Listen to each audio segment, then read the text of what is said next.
Kornacki, with any stats, we watch you. That is for sure. Thanks, Steve. Good talking to you. I'm Yasmin Vasugian in tonight for Ari Melber. We are covering a lot of stories tonight. Donald Trump launches another racist tirade against a black member of Congress, and it is met with silence from the leaders of the Republican Party.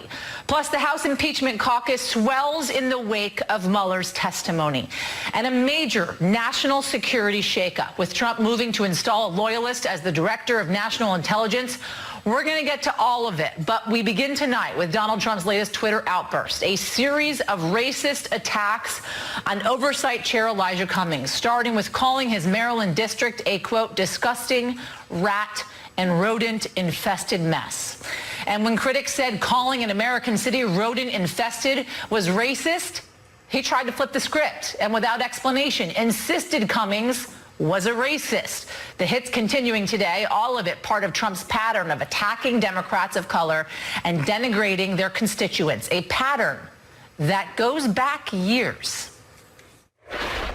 Trump responded, tweeting, Congressman John Lewis should spend more time on fixing and helping his district, which is in horrible shape and falling apart. Not to mention crime-infested. The president then suggested they go back and help fix the totally broken and crime-infested places from which they came. Here we go again. President Trump spends another weekend unleashing another Twitter attack at another member of Congress who happens to be of color. And we have new reporting that Trump isn't just deploying racist attacks. He's doing it purposefully because he thinks it's going to help him politically. The Washington Post reporting that Trump's advisors believe the overall message sent by such attacks is good for the president among his political base. And as the New York Times points out, most modern presidents have, quote, shied away from overt racial debates. Trump seems to be going out of his way lately to engage in one, even if his advisors continue to deny what is in plain sight. It has absolutely zero to do with race.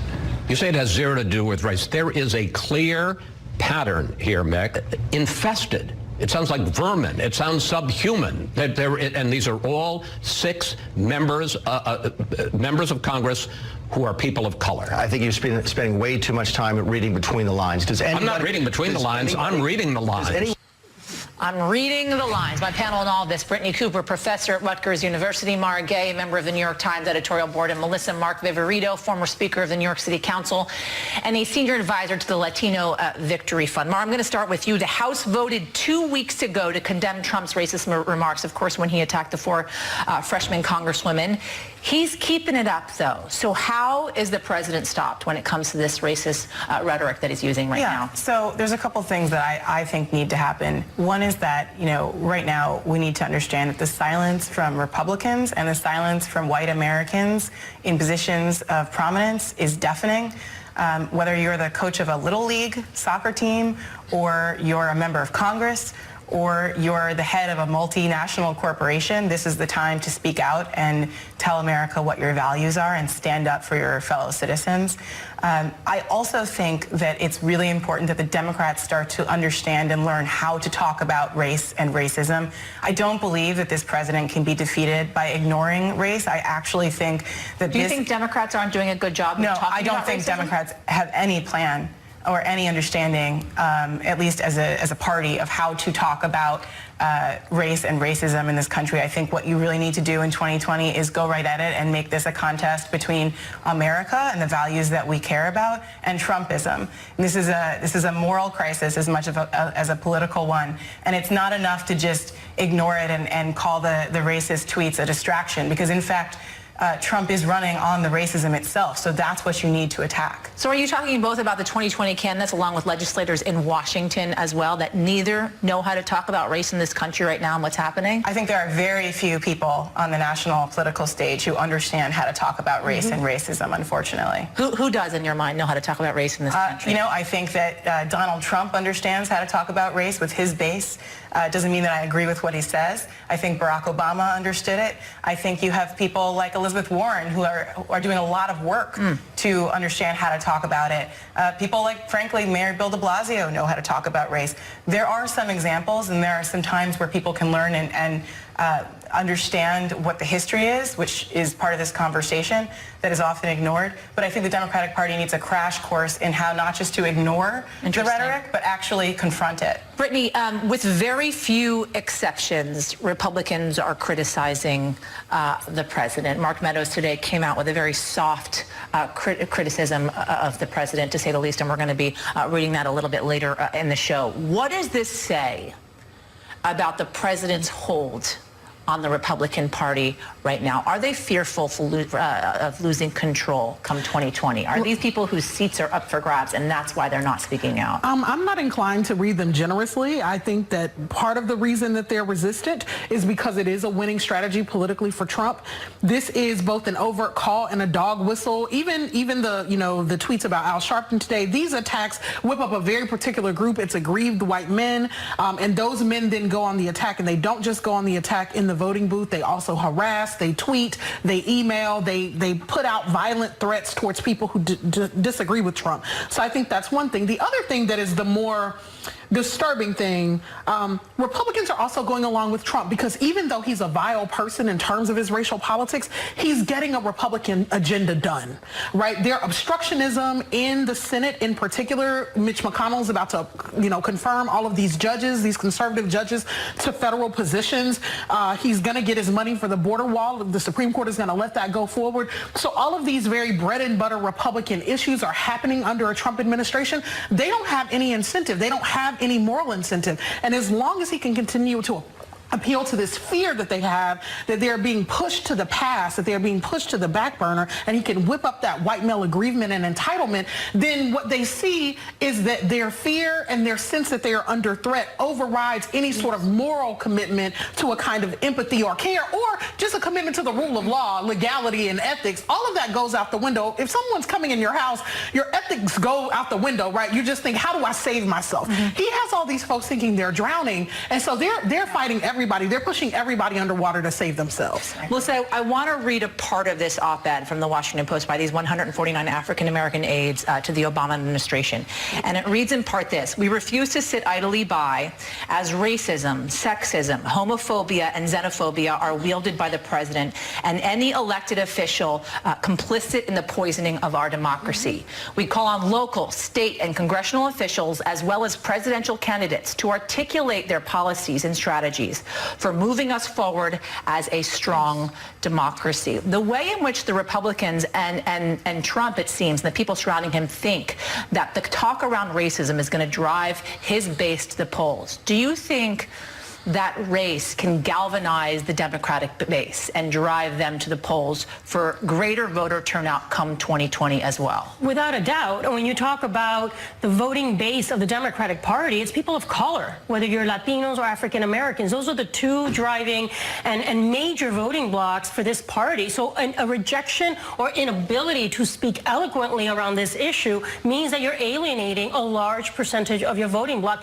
Let's be clear. Anyone that enables this racist president is racist. Racism is systemic. It's in our systems, whether it's education, criminal justice. Those in power are the only ones that can set an example of who we are as a society and what our values are. So for the Republicans or even Democrats to sit idly by and sit in silence, you are enabling racism to perpetuate in society. And this is the time to stand up against a bully and against a racist. And there's how many other ways do we have to express ourselves and say this president is racist? We shouldn't even be having a debate on whether or not he is. He is. And that has to be clearly articulated by the press and everybody else. There should be no doubt about it. Can this literally inspire, Mara, someone in Baltimore waking up tomorrow morning to say, you know what, that's it.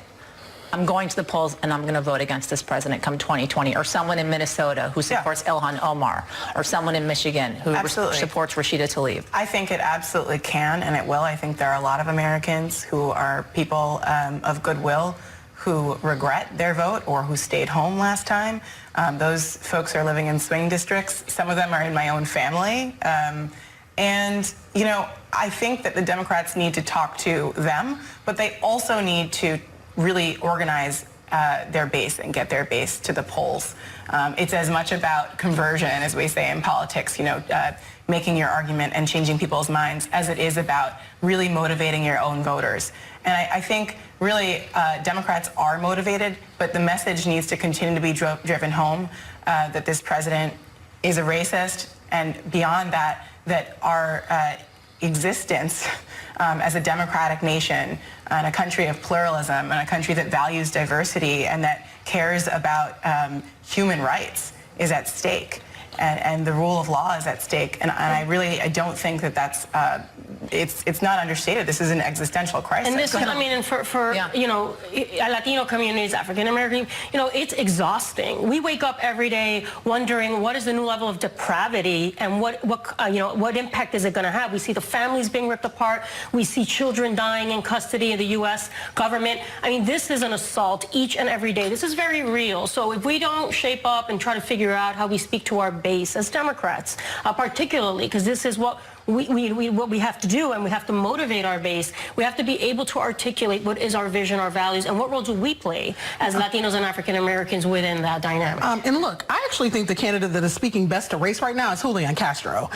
He is the one who is talking about these issues that are inspiring young activists, and I think we need to be paying more attention to him. I think we need to be paying more attention to Kirsten Gillibrand, who was more conservative and who has had a shift and who walks people through that shift. I think, of course, Elizabeth Warren. I think Kamala Harris. I think Cory Booker. I think there's some people that we really need to be paying attention to how they handle racial discourse. But I also think that there's a more fundamental thing that we need to be doing, which is talking to people about fear. The problem on the liberal left as well is that what Trump does is he whips up everyone's sense of fear and their sense of anxiety. Even on the liberal left, if you just think about aging, no one wants to be told that they don't matter anymore. And he is playing on people's fear on the right and the left, that if we let all of Why don't you necessarily think that this conversation that you're talking about, this conversation about fear, it happened a lot in 2016, especially about the comments that he made about the Mexicans coming over with drugs and rapists.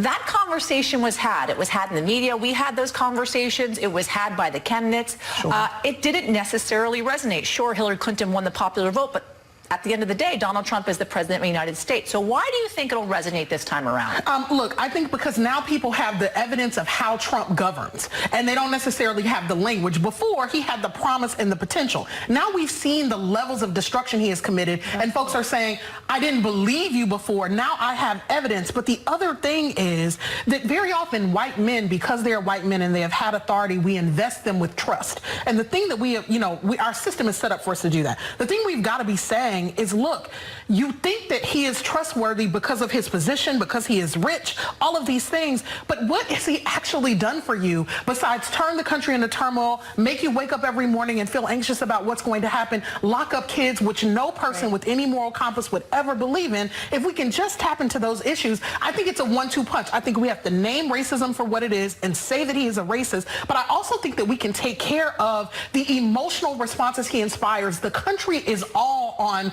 the highest level of fear and anxiety, and if a candidate does not figure out how to speak to that emotional life, people don't vote just on policy issues. They never do. They vote on the candidate that they trust. Right. What's interesting to me, though, as you were listing the candidates that you think speak best about race, Kamala Harris was number 4 on your list. Cory Booker was number 5. They have been the two candidates that have been the most outspoken about race, especially when it came to attacking former Vice President Joe Biden's record, long history. Just because they're African American doesn't mean that nothing they have to do with the fact that they're African American, but the fact that they have been attacking Joe Biden with his, she obviously, Kamala Harris was the most outspoken on the debate stage, especially when it came to the busing issue. The problem is that what we keep on thinking is that because candidates are black, that they actually have a great racial analysis. I don't think Barack Obama was great on race. I think that he look, there are things I admired about President Obama, but I think he participated in this false equivalence where he would say the worker who lost their job in the factory is like the black person who had been aggrieved and couldn't get a home loan. One came out of a system of discrimination. The other came out of bad policy on the right. Those are not the same thing. And so the inability to make these distinctions, President Obama contributed to that. And so we've actually got to tell a more honest truth. All people are being messed with by a system that doesn't take care of the everyday working middle class person, but the histories that get us there are different. And if we respect the American public, we'll actually speak to them as people who can understand complexity and nuance. Can I just tell you, ladies, that At the Beat is the best. So thank you. Thank you, Brittany Cooper, Maura Gay, Melissa, Mark Viverito, thank you guys all. Coming up, my exclusive interview with the newest member of the Democrats' impeachment caucus. I'm going to ask him what changed his mind and what happens next. Plus, controversy over Trump's pick to be the nation's top spy chief. Is he putting loyalty over national security? Plus, Trump's controversial ties to a murderous autocrat. Some exclusive reporting from my colleague, Ayman Mohyeddin. I'm Yasmin Vasugian in for Ari Melber, and you're watching The Beat on MSNBC. We'll be right back. Welcome back. Democrats have launched an impeachment investigation with House Judiciary Chair Nadler saying Trump, quote, richly deserves impeachment. Today, the impeachment caucus is swelling to 108 members, nearly half the Democrats in the House backing an impeachment inquiry. Today, Nevada Congresswoman Dina Titus joined the list. While the Mueller testimony might not have been made for TV, he certainly brought out that the president had been less than truthful. And after those hearings, I got lots of calls from people in my district saying, do it now. The calls have increased in number and in intensity. But still, leaders in the party, they're hesitant about taking that next formal step. Watch this. I worry equally, though, Chuck, about the message of taking an impeachment case to trial, losing that case, having the president acquit it, and then having an adjudication that this conduct is not impeachable. He richly deserves impeachment. He has done many impeachable offenses. He's violated the law 6 ways from Sundays. But that's not the question. The question is, can we develop enough evidence to put before the American people? All right, with me now is Democratic Congressman Emanuel Cleaver of Missouri, who today called for an opening of an impeachment inquiry. Congressman, good to see you. So back in June, you cautioned against a rush to judgment on impeachment, telling your colleagues, quote, this, the president will be held accountable for any crimes he may have committed, but in order to ensure that transpires, we must be patient. What's changed for you? Well, I still think that we must be patient. I don't think that we can afford to haphazardly and thoughtlessly run out and start screaming impeachment. But I sat down and had a conversation with Chairman Nadler. I listened to Adam Schiff. I've listened to individuals on the Judiciary Committee. And I have been convinced that we do need more information. Now, do we have enough information for impeachment? Absolutely, if it only involves the people in Congress. But we're talking about 300 million people in the United States, and many of them are not convinced. And so we've got to have, I think, some rather commanding information to present to them. And all I have seen is the redacted version of the Mueller report. There is also grand jury testimony. And Chairman Nadler is saying, look, there's a lot of information that we don't have. And some of it we may not get because, for example, in the Southern District, we're talking about counterintelligence, and that may be so sensitive that with our intelligence community, that may not be available to us, but maybe it's available to the House and Senate leadership. But we need to be able to have the judiciary, the third branch of our government, agree that now that we're moving in a direction to have an indictment, we need all of the information. And so we can't afford to have the executive branch hold people back and say this is executive privilege, and in some instances just saying you just can't, I don't want you to go. And so we've got to have some punch to do that, and I think an inquiry about impeachment is just that punch. Congressman, what's that punch? Well, that we do have now a more powerful legal argument for the information. Remember, we're fighting this in court now. And I'm not a lawyer. Congressman, what is it going to take? Because it seems as if this is going to be an incredibly drawn-out process. You're not even in a formal impeachment inquiry. This is still just an impeachment investigation, which then leads to an impeachment inquiry, which then leads to formal impeachment, which could take months. By January, you're effectively into the primary season, and then you have a presidential election around the corner. The timing of it all doesn't necessarily line up, especially if you're looking for that punch. And of course, we've all been asking, what is the punch that Democrats need to really drive it home if that's in fact what they want? Well, I don't think we're going to pick up a sheet of paper and say, oh my goodness, he's done this and he's done that. We have enough. I mean, I'm sure that he has already committed impeachable offenses with the information we have. But, you know, we've got to be very thoughtful. We're talking about undoing an election, even though I don't think that even if we impeach the president, that there's any chance that Mitch McConnell and the Republican Senate would do anything. I don't care what we find, nothing. And so there are those who say that if the Senate acquits, it may make it somewhat difficult to put the president on trial after he leaves the White House. Look, we've got to be thoughtful about this, and I don't think we just rush in and start screaming impeachment. There will probably come a time when we may have to vote that based on information we have, whether or not we want to go for impeachment. And remember, if we have impeachment, the government is shut down. We're through until some decision is made. Look, at the end of the day, you have 108 on board, it seems. You need a lot more for a majority, to say the least. Are you confident that more Democrats are going to sign on to this? No. I think that many Democrats, my colleagues I've had conversations with, they realize that we've got to be, you know, very deliberate. And they also realize that only 23% of the public wants to do this. And they also realize that what Adam Schiff has been telling us is real. And that is, you know, we impeach, and then the Senate says no, and then even people in the base will say, well, why did you guys overreach? Why didn't you just wait around? The election is 16 months from now. So if you're not confident, Congressman, quickly, if you're not confident, then is this more just about being on the record about the fact that you support impeachment of this president? Well, I do think there's something that has to be said for being on the right side of history. And I don't want to be like some of my colleagues on the Republican side who are watching lawlessness and saying nothing. I don't want that. But I also would like to make sure that we can go and get information that we don't have at this time. All right, Congressman Emanuel Cleaver, thank you so much. Appreciate you joining us tonight. Coming up, where are the Republican leaders after Trump's attacks? More on that silence in 30 seconds. We'll be right back. Welcome back. As of tonight, not a single top Republican in Congress has condemned Donald Trump's attacks on Baltimore as rodent-infested and crime-ridden. And not a single top Republican from Mitch McConnell on down has condemned Trump's attacks on Congressman Elijah Cummings. Watch Republican Senator Rick Scott respond to questions about the controversy by going after Cummings. Congressman Cummings has sat there and attacked our Border Patrol agents, all right? This reminds me of what happened to soldiers coming back from Vietnam. But that justifies a racial resentment tweet in response? Is that presidential leadership? Well, I didn't do the tweet, Chuck. The stammering there. Or take Republican Congressman Mark Meadows, who Cummings has called a, quote, friend.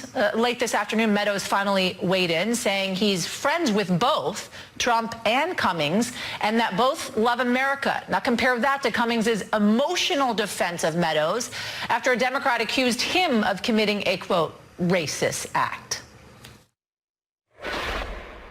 Mr. Meadows, you know, and of all the people on this committee, I've said it and got in trouble for it, that you're one of my best friends. I know that shocks a lot of people. And likewise, Mr. Chairman. But you are. And I could see and feel your pain. I feel it.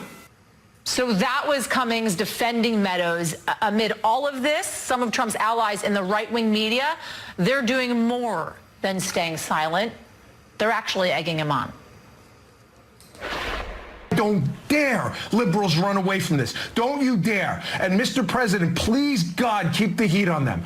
Liberals have destroyed and decimated these cities. They have been a forest fire. The president is not a racist. He didn't say anything racist. Wherever you find this decadent decay, you're going to find Democrats having run the operation.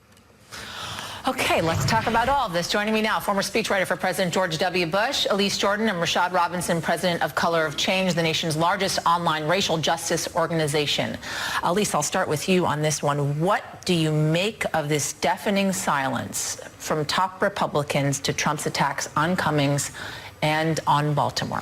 Republicans are petrified of Trump. They have let themselves be bullied by him for years now, and you see no signs of that letting up in any moral courage or leadership and strength of purpose shining through from the Republican camp. It's very depressing. I think what is troubling to me about this, Rashad, most is the fact that it seems as if the GOP and Trump and his campaign, they recognize that this resonates with his voters and with his base. So they're doubling down on it, using racism and divisive talk as a strategy versus recognizing it as a problem, saying, okay, there is a problem of racism amongst our voters and we need to face this head on and make sure it doesn't continue. And yet they're flaming the fire. Well, this is nothing new. The Republicans have used race-baiting strategies for decades upon decades to win elections in this country, from the Southern strategy to other efforts. And while this is not as much of a dog whistle as is an all-out bullhorn, it does speak, though, to also a failure on the Democratic side, right? Because the fact of the matter is Democrats for years have thought that they could run away from direct conversations about race, but the Republicans are actually talking about race over and over again. They're not talking about race the way we want them to talk about race, but they're talking about race. And unfortunately, the conversations about what's happening in cities around the country, which is a direct impact of how racial anxieties has been used to push through all sorts of policies of disinvestment, of giving giveaways to big corporations, all sorts of things that have left our cities in this way. And instead of Democrats actually going after it, they talk about these problems as structural. People think that folks are poor or are in bad situations because they may have done something to put themselves there. And if the Democrats are not willing to actually call out the villains, the corporations, the folks that have benefited from big tax breaks, the ways that our schools and so many other things have been disinvested, then we're trying to have a conversation with them about apples to elephants, rather than actually a conversation about what is the path forward. So this is not simply about people hating Trump, but it's about Democrats putting out a platform and a position that makes people love them in return. So you don't think they're doing that? No, I actually don't think they're doing it. I think it's just not enough to simply call Donald Trump a racist over and over again. We did that in 2016, and it actually didn't lead to a victory. The path to actually winning is pointing people in direction about what are the Democrats going to do in return? How did cities get into the position that they're in? What are the ways that underinvestment and disinvestment, the austerity budgets that have been put forward, the way that tax breaks have been given to the wealthiest folks, and as a result, we've had this huge income inequality where corporate CEOs are making 100, 200, 300 times the lowest employee in their corporation, and we're then giving more tax breaks away. Talking a lot about that right now. Absolutely, we have Elizabeth Warren, and we have other candidates talking about this, and I think that is going to be the path forward. The path forward is actually telling people a full story of how we got here, because if we don't tell a story that has heroes and villains, Donald Trump fills that story in with immigrants, black people, women's equality, and that becomes a full story.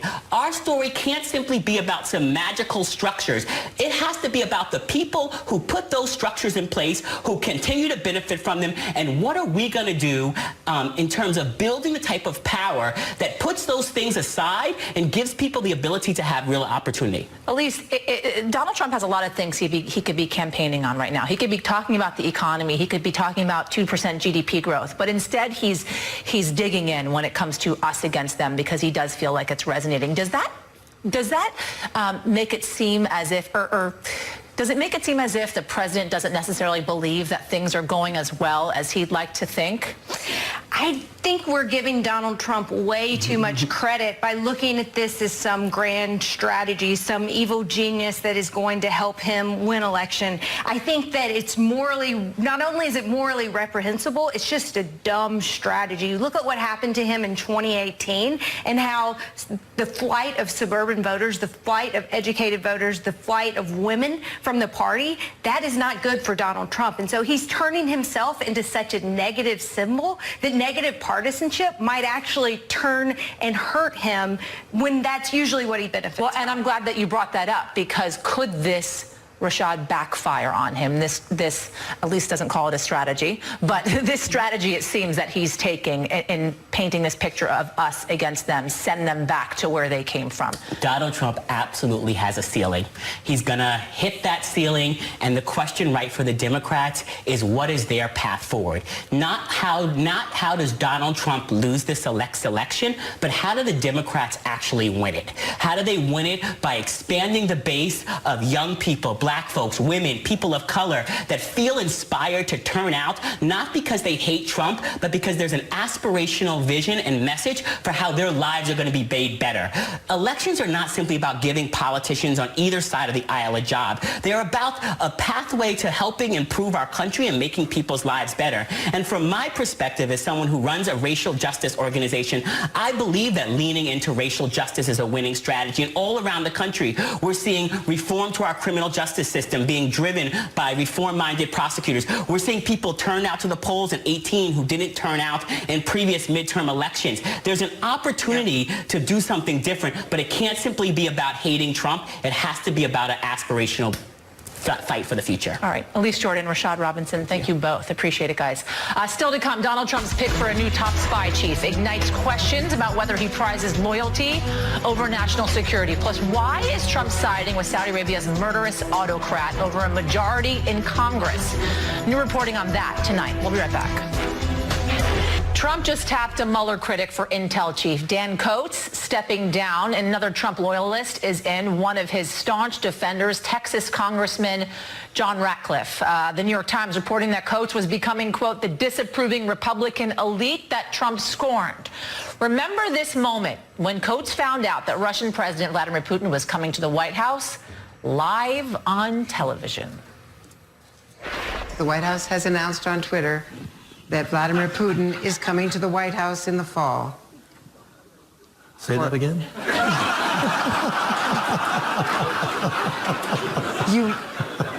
Vladimir Putin coming Did I hear you? Did I hear you? Yeah. Okay. Yeah. That's going to be special. Not quite sure the president likes seeing that. Trump reportedly met with Ratcliffe about the job just 1 week before the Mueller hearings, and he looked like he was auditioning for the audience of one during those hearings. Americans need to know this as they listen to the Democrats and socialists on the other side of the aisle. Volume 2 of this report was not authorized under the law to be written. I agree with the chairman this morning when he said Donald Trump is not above the law. He's not. But he damn sure shouldn't be below the law, which is where volume 2 of this report puts him. All right, but the Senate needs to confirm this pick, and so far the support has been tepid. Joining me now is Tim O'Brien, executive editor of Bloomberg View and author of Trump Nation, and David Rothkopf, national security expert and former editor of Foreign Policy magazine. Tim, I'll start with you on this one. What background does Congressman Ratcliffe have for this job? Next to zero, and I'm not just being sensationalist or exaggerating. You know, he was formally his professional job. He was the U.S. Attorney for the Eastern District of Texas. Most of the cases in that office, or what that office is known for, are patent infringement cases. They're not national security cases. They're not terrorism cases. So he has nothing in his background professionally that recommends him to this office, which involves a lot of coordinating work between national security agencies, so you can present essentially a dashboard to the president about what the president needs to know on an interagency basis. He has no experience with any of that, which obviously begs the question then, why is he being considered for the job? And I think he's being considered for the job because he's a Trump loyalist. And I think the education of Donald Trump has taught him now to populate the various heads of these agencies with people who are first and foremost loyal to him. So, David, if in fact he is a Trump loyalist, how troublesome is it to have a partisan DNI?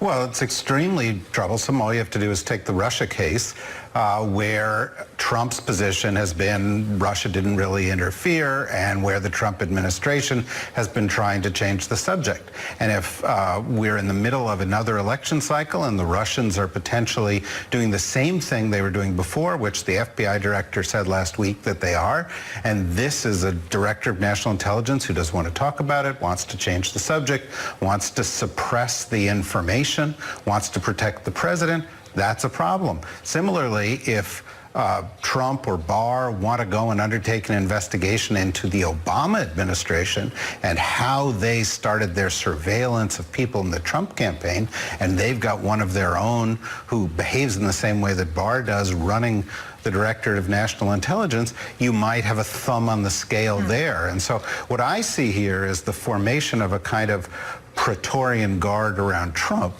Barr, Ratcliffe, Mitch McConnell. Loyalists. Loyalists Yes, men. who won't let the law get to him, that'll keep him above the law, who will crush his opponents, and that's really, really dangerous. So there was this amazing moment, which I'm sure you both remember, in June of 2017, where the president was sitting at his table surrounded by all of his appointees, all of his guys. He had Tillerson there, he had Chao there, he had Priebus there, and he had Dan Coats there. And they all talked about what they felt of the president. Some of them praised the president. Coats, however, had a little bit of a different answer. Let's watch that. Mr. President, thank you for the honor to serve the country. It's a great privilege you've given me. I can't thank you enough for the privilege that you've given me and the leadership that you've shown. I want to thank you for getting this country moving. On behalf of the entire senior staff around you, Mr. President, It's a joy to be working with the people that I have inherited, and we are going to continue to provide you with the very best intelligence we can so that you can formulate policies to deal with these issues. So interestingly enough, despite the fact that Dan Coats' last date seems is going to be August 15th, we got 1, 2, 3, 4 of those individuals that are going to be gone or gone. Coats leaving, the others all but gone. And jumping off of what David just said, Tim, it seems as if the president is choosing to surround himself with yes men, filling all of those positions with people that agree with him on every level. We know where Dan Coats stood on North Korea. He said they will not let up with their nuclear weapons. We know where he stood on Iran. He actually said that Iran is actually not developing nuclear weapons right now. He said actually Russia did interfere in the U.S. elections, all things that were the antithesis of what the president was putting out there on a daily basis. And it's my understanding that one of the initial things that turned the president against Coats was one of the few people in the Oval Office to recommend that they not fire Jim Comey. And that stuck with the president, that he felt everyone else around him, including Jared Kushner, said you should get rid of this guy, protect yourself, get him out of the way. And Coats said you shouldn't do that. And I think one of the themes that has stayed around Dan Coats is he envisioned his job and acted in his job as someone who was serving the American people and serving the principles of the office that he inhabited. He didn't see it as a need to bow down before your fearless leader, which is what you see in those really strange cabinet meetings where everyone is on cue telling the president how great he is. And of course, someone who's a very confident leader doesn't need a bunch of yes men around them. Hey, David, quickly, I spoke to a congressman earlier today who basically said he doesn't think that Ratcliffe is even going to be confirmed. He's going to have a lot of trouble getting to this position. Is there anybody in your orbit that you feel like could actually become, to take over Dan Coats' position, that you feel like is feasible for the president? Well, you know, it's interesting. The first person the president went to for this job was Devin Nunes, who is actually a worse choice than Ratcliffe. So I don't know that the president is going to end up taking my advice or the advice of the community. He wants a loyalist. And if he doesn't get Ratcliffe, and by the way, there are Republicans who've been very lukewarm on Ratcliffe. Burr has said, I don't know him. We'll see how he comes. You know, I don't think we're going to get that. I think he's going to just keep putting people up. You know, you showed that clip earlier, which could have been a North Korean cabinet meeting for Kim Jong-un. The only person who's still in the cabinet, Mitch McConnell's wife. Yeah, Elaine Chao. Exactly. Tim O'Brien, David Rothko, thank you so much. Appreciate it, guys. Ahead, Trump sides with Saudi Arabia, and we have exclusive reporting from my colleague and friend, Ayman Mohyeddin, on how the Saudi government makes dissidents disappear.